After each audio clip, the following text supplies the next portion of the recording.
Hey everybody, Laura Loomer here. So as you can see, it is 11:13 at night on Sunday, August 16th. Okay, everybody sees this.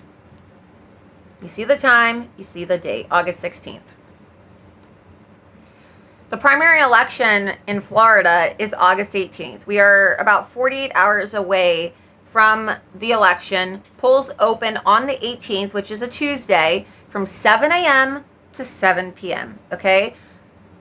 Internal polling data shows that majority of the Republican voters in District 21 are planning on voting on Election Day, which is August 18th, as I just said.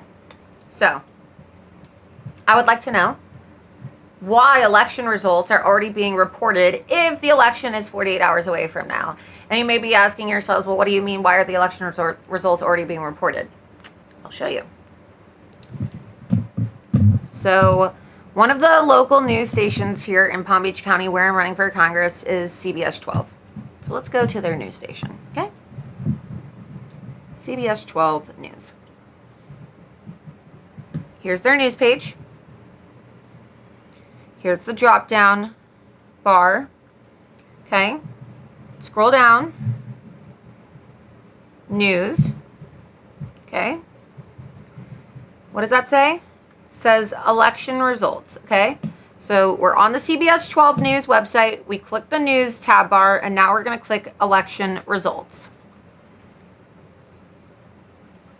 When you click election results, oh, wow, it says 100% of precincts reporting. They already have the election called. They're already reporting the results of the Florida primary on August 18th, 48 hours prior to the primary even taking place. This is not okay. This is beyond fake news. This is a form of voter suppression and election interference. It's criminal. If you scroll down to the race in District 21 where I'm running for Congress, it shows me as receiving 2% of the vote, okay, and it already has all of the races called with my opponents ahead of me. How is this possible if voters haven't even voted yet? Technically speaking, even if the absentee ballots had come in and early voting had come in, you're not allowed to legally open up ballots until Election Day. So we already ran the numbers to see, because you can see from the supervisor's office how many ballots and how many votes have been casted. And it's way less than the total number of votes that are listed here in CBS 12 News, their total calculation of the election results prior to the election even happening. So this is egregious.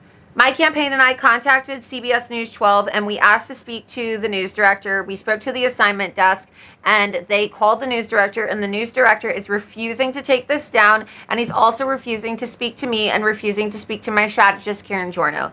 So they are aware that they are suppressing voters. They are aware that they are committing election fraud. They are aware that they are perpetuating fake news and causing people to think that the election is over 48 hours before the election takes place, but they don't care. Because this is what they want. Because if they actually cared and they didn't want to report fake news, then they would delete this, because it's obvious fake news and it's criminal voter suppression. So I just want all of you to see this, because when CBS tries to spin this in the magical way that they come up with in their PR room, they're going to try to say that this is some type of test. But logically speaking, if you were going to have a test ahead of Election Day, wouldn't you use fake names? Or wouldn't you have a test that was private within your own system so that only your employees could see it? Why would you make the election results public for the entire district to see prior to the election taking place? This is fraud, and someone's going to get sued over this. Mark my words.